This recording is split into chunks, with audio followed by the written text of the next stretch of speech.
First 3 minutes of this story, very depressing, but there is a moment where this story takes flight. And you have to hang in there with me until this moment and trust me that the story is going to get good. I grew up at number 3 Turramurra Street. At number 5 was my 2 best childhood friends, Andrew and Daniel Connor. Daniel was born with a disease called muscular dystrophy. If you don't know what muscular dystrophy is, it's a horrible disease that wastes away at your muscles. It's the same as Lou Gehrig's disease or motor neurone disease, except you're born with it. You get diagnosed when you're about 6 years old, when you're not walking right, and they put you on crutches. By the time you're 10, you're in a wheelchair. By the time you're 20, you're in a completely vegetated state. Most people die before their 25th birthday. Dan's lived to be 33 years old, still alive and kicking. Let me rephrase that. Still alive. He's actually died 7 times in his life and been resuscitated 7. And I once asked him, I said, Dan, what happens after you die? And he said, nothing. So good luck with your religion and your faith. I'll take an actual statistic. Now, his family had since moved to Melbourne. I had moved to Great Britain. I went to do the Melbourne Comedy Festival. This is about a year ago. I hadn't seen him in all that time. His brother Andrew came to see my show, and then Andrew took me to see Dan. And I went in to see him, and I'd never seen anyone live this long with this disease, and he's laying on a bed. His eyelids are a muscle that he can't keep open anymore, and he's just squinting through these little things. And he has a breathing mask on him to keep his lungs working because the lungs are a muscle that he can't keep pumping. He has a heart monitoring machine in case he flatlines in the middle of the night and someone has to resuscitate him. And as soon as I walked in and saw this guy that I used to run around with as a child, I burst into tears. There's nothing worse you can give anyone in this world than pity, you know? I went in the corridor, I felt like a right prick, and I was fucking wiping my eyes off. And I went back in, and I sat with Dan. His brother Andrew went off to work, and me and Dan chatted for a while. 20 minutes into the conversation, Dan says to me, Jim, I'm 32 years old. I've never been with a woman. Will you take me to a prostitute? And that's where the story picks up, ladies and gentlemen. Because I went, fuck yeah! And he went, but don't tell my brother, he wouldn't understand. I said, that's where you're wrong. I've known your brother my entire life. Trust me, he will understand. And against Dan's will, when Andrew came home from work, I pulled Andrew aside and said, Andrew, look, here's the deal. Dan's asked me to take him to a prostitute. I'm going to do it whether you like it or not, but I think as his brother, you should come along and help out. And Andrew went, we're not doing it. And I went, why? And he went, it'll kill him. And I went,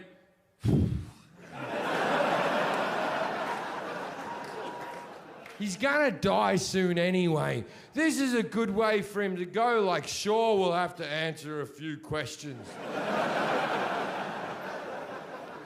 And he said, we're not doing it. And I said, why? And he goes, because Mum doesn't like you already. And I went, your mum's never liked me. That's why I'm the right guy to kill your brother. And he said, all right, we'll do it, but he can't have full sex. Full sex will kill him. He can only have a blowjob. And I thought that was fairly reasonable. So we went back in and saw Dan. He was where we left him. And we said,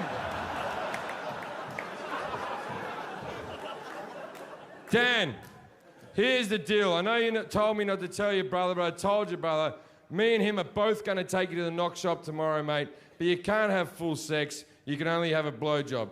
And Dan went, I want full sex. And his brother Andrew went, Dan, you're in no position to argue with anyone ever. Then Dan reluctantly agreed. Now, prostitution in Australia is legal.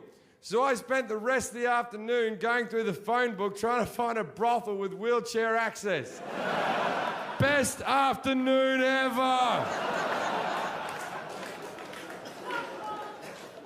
Eventually I found one, the biggest brothel in the Southern Hemisphere, the Daily Planet, or as the Australians call it, 4 floors of whores. It's a 24-hour brothel because Australia's a go-ahead country. So we decided we were going to go early in the morning, like real early, like 6 a.m. We wanted to go when the place was quiet and we weren't going to cause a scene. So we wake him up at 6 o'clock in the morning. It's hard to tell if he's awake. And we get him in his chair. Now, he hasn't got your bog standard fucking wheelchair. He's got one of those big sort of silver-looking things with the truck tyres on it. I think the model's called a Hawking. And even though his muscles don't work, they get sore. So this thing can move him from side to side and back to front and even into a full bed. So we get him in the chair, then we order a taxi. And then it's not like you have black cabs out there. It's like a normal car, but they've modified the back to go higher. And they drive him up through the boot and they strap him in there. And he sits up high with windows all around him like a big retarded pope. Or as the Catholics would say, the Pope. And we drive off to the brothel. Now, when we get to the brothel, it takes 10 minutes to get him off the taxi. I see this as my window of opportunity. So while they're getting him off the taxi, I run into the brothel. Now, there's two ways that brothels work. Either the prostitutes will stand in a row in their lingerie and you just pick the one that you want. Or they'll stand around in a bar in evening gowns and high heels and you walk up to the one that you like the look of, chat to her for a bit, act like you've got some type of connection with an Eastern European woman, then take her upstairs and fuck her if you need your life to be this delusional. This is one of these situations. So while they're getting Dan out of the cab, I run into the brothel and go, "Everyone, quickly, gather round. I haven't got much time." And these 14 bemused hookers shuffle over and I went, "Look, here's the deal. I have a severely disabled friend with me. If you're not up for it, speak now or forever hold your peace." And one of them went, "How bad is he?" And I went,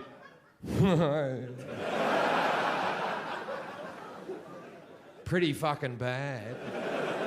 And 10 of them said they wouldn't do it. And I said, "Well, I respect that. But can you please go and hide because I don't want him to be rejected by hookers." And these 10 girls shuffle away in their evening gowns and their high heels with gonorrhea falling out of them. I am now left with 4 girls, the best looking one by a mile stays. Dan wheels in, looking like Jabba the Hutt, breathing like Darth Vader.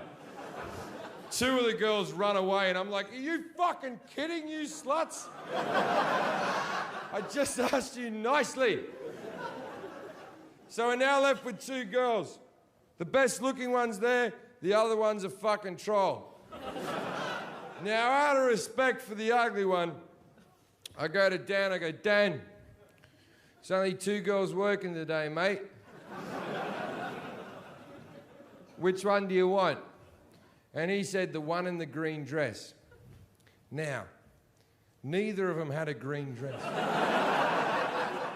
I stand up and look at Andrew and went, "What the fuck is all this about?" And Andrew went, "Oh yeah, his eyes are fucked as well." Now, it turns out that Dan's colourblind. It's not part of the condition, it's just unfortunate. So, I sat with the hooker. Now I'm going to pay for everything. Now, the reason I'm going to pay for everything is simple. I told Dan and Andrew that I would pay for everything as long as I got to tell this story to hundreds of thousands of people in the future. And they said, "Of course you can, Jim, but be respectful and change our names." Which sounds like the right thing to do now, doesn't it? Now, I haven't changed their names. Their names are Andrew and Daniel Connor from St Kilda, Melbourne, Australia.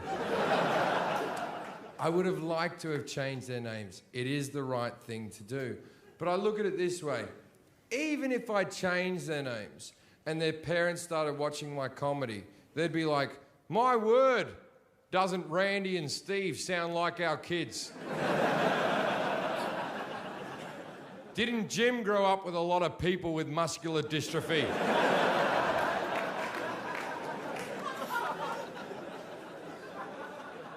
So I sat there with a hooker and I said, how much for the half hour? And she said, $180. And I said, I'll give you $250 because I realise this is a specialty thing you're doing. And she goes, I got one question for you. And I said, shoot. And she went, is he mentally retarded? And I went,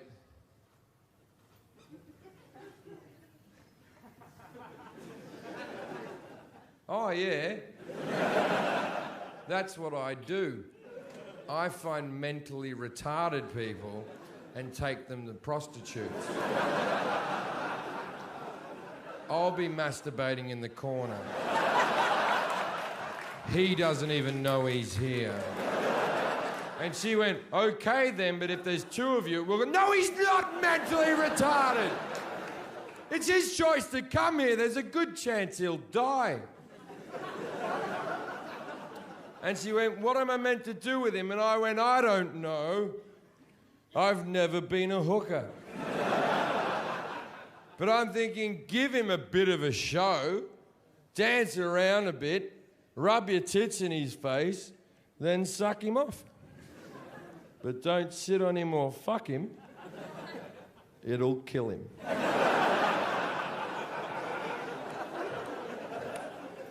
So we go up to the room, which thank God was on the first floor.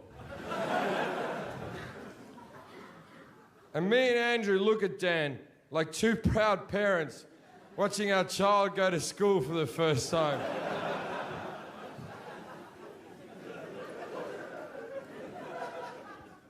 And then we leave, and as we proceed to leave, I pat Andrew in the back, and I said, Andrew, you've been a good brother today. And he said, thanks, mate. And then we had a hug.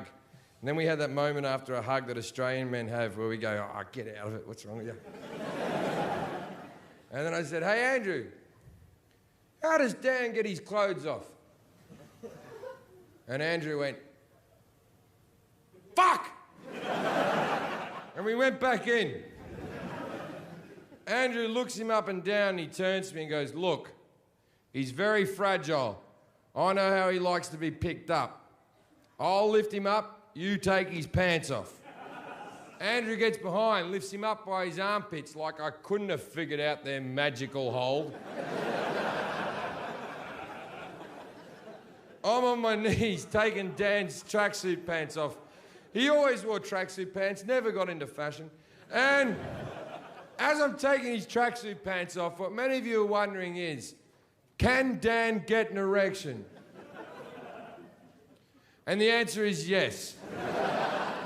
Even though none of the muscles in his body work, the cock is not a muscle, the cock is a bit of skin that fills with blood. If he gets aroused up here, blood will rush to there. Now, what nobody knew about this 32-year-old virgin is that Dan's packing heat. I'm talking 9.5 inches of disabled misery. This cock's so fucking big, I think that's why the rest of his muscles didn't work. I take the pants off, this thing springs up and hits me in the mouth.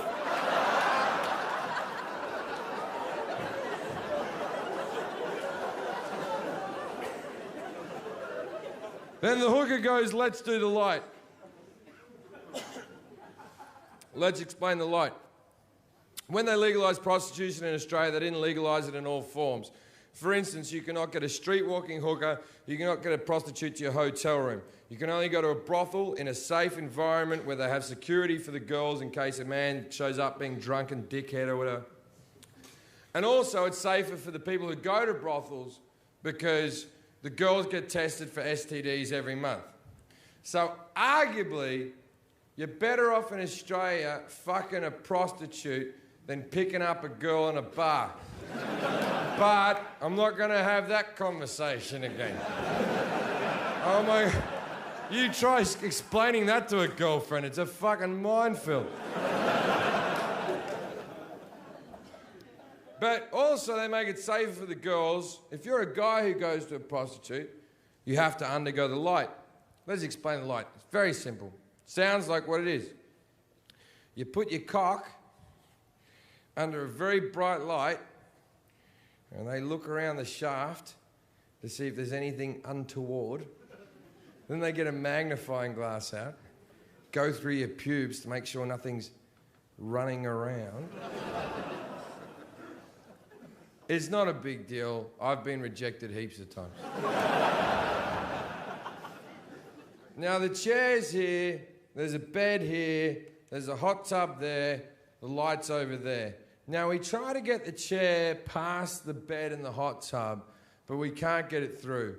So me and Andrew walk over the hooker and we're whispering because we don't want Dan to hear, and we're like, we can't do the light thing. And she goes, if you don't do the light, I'm not doing it. And me and Andrew went, come on. He's a virgin. What's the worst that can happen? And she whispered, actually, I'm more concerned about its cleanliness. And then his brother Andrew said loudly and proudly, I washed it before we came out. Now you may think you're a good brother, good sister, good mother, good daughter, whatever the fuck you think you are in this world. But you're nothing until you've washed your disabled brother's cock to take him to a prostitute. That is love, ladies and gentlemen. Tangible fucking love. So we looked at Dan. Everyone agreed it was time to go. We looked at Dan. Me and Andrew looked at him and went, we're going now, mate. If you've got anything you want to say to us, say it now, because we're going to leave, mate. And this is what Dan did.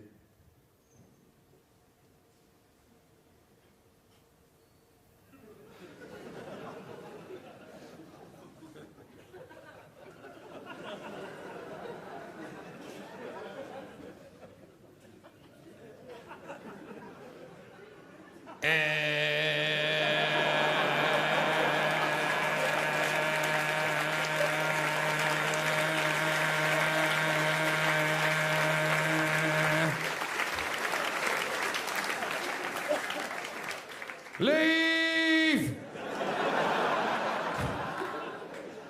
So, me and Andrew went back down to the bar and we hanged out with the hookers.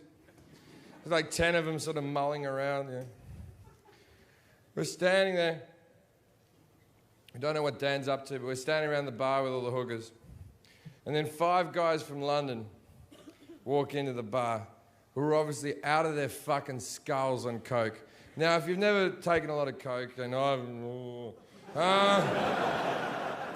if anyone's got any...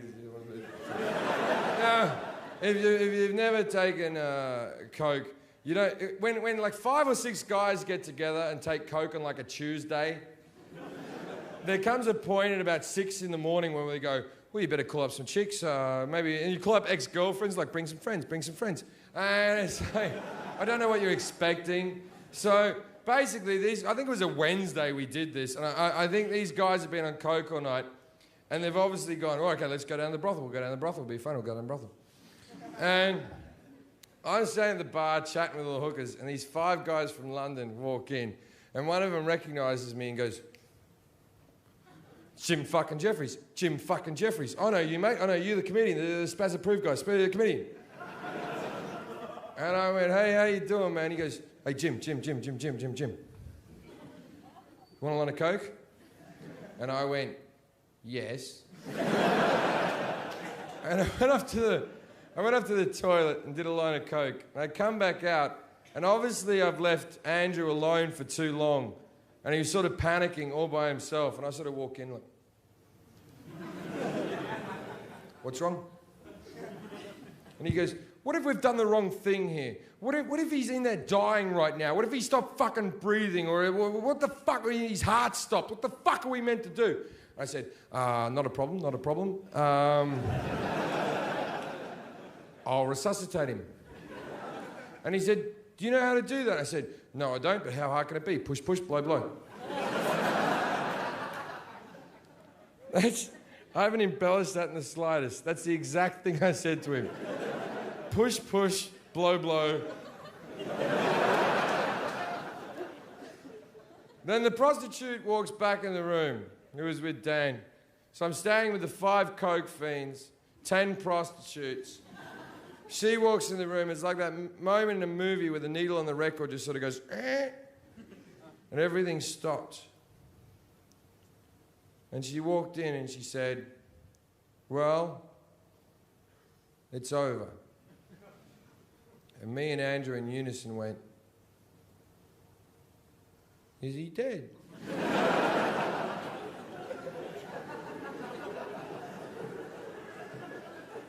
And her exact words were, oh, I didn't check that. So, me, Andrew, the 5 coke fiends, the 10 hookers, we all run to the room. Now he's not dead. His chair's back in the upright position. His cock is still sitting up majestically, covered in jizz and spit. But for a man who an hour ago couldn't lift his eyelids, he was sitting there like this.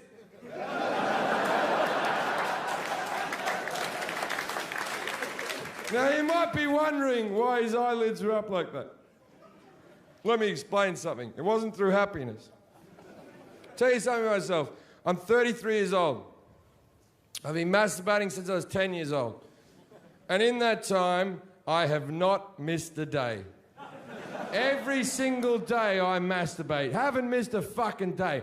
Every day I'm in a hotel room with a laptop way high up on my chest here. So I don't have to look at the filth I'm doing to myself. So I'm watching porn here, and 9 times out of 10 I hit the Apple sign, right? And I do this every single fucking day. Yet I would be mortified if any one of you was to ever see me doing this. I would want to fucking kill myself. And I do this every single fucking day. Now imagine if you've never ejaculated through the power of yourself. You've never had another person do it. You're 32 years old, and for the first time you've shot a lot of fucking stale jizz all over the fucking room. And you're sitting there with your cock out, and 15 strangers walks in, and you do not possess the power to put your cock away. Can you see how that might be a bit unhinging? So we had to get him dressed quickly. But there's cum everywhere. And this time I look him up and down. And I turned to Andrew and said, Andrew, I don't give a fuck how fragile he is. I'm taking the top half this time. And we lifted him up. And we put his pants on. And we proceeded to leave the brothel. Now, as we left the brothel, I turned to Dan. I said, Dan, I paid for a story. Please tell me what happened. And he said, well, she danced around a bit, rubbed her tits in my face, and sucked me off. Which is what I asked her to do. It's so nice to be a disabled sex puppeteer. But even nicer than that, I used to have a preconceived notion on what I thought about people such as prostitutes, man, but I was wrong.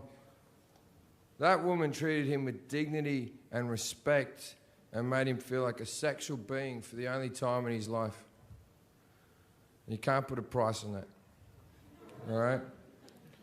Well, 180 is the exact figure.